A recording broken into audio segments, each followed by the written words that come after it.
Time to draw! Hello kids! In today's video, we will draw and color a beautiful and cute puppy. We will start tracing this beautiful puppy.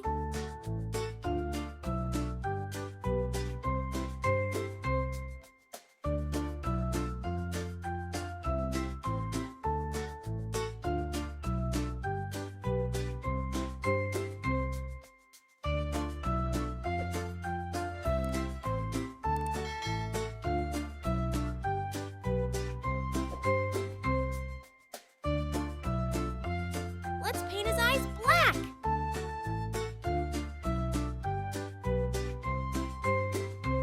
Now let's color his tongue pink and his collar blue.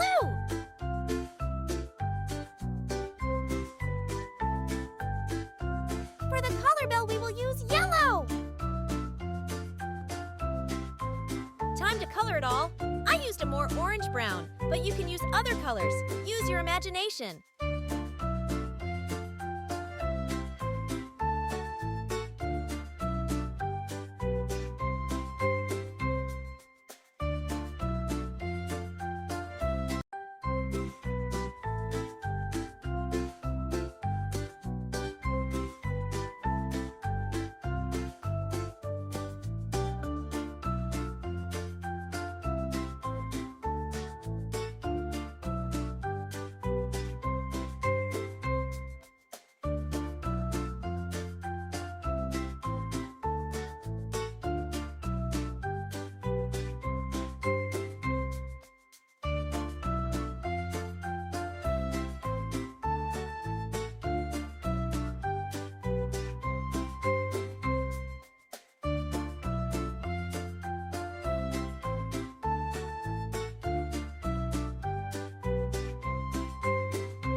For his fur under the collar, we will use a darker shade of brown.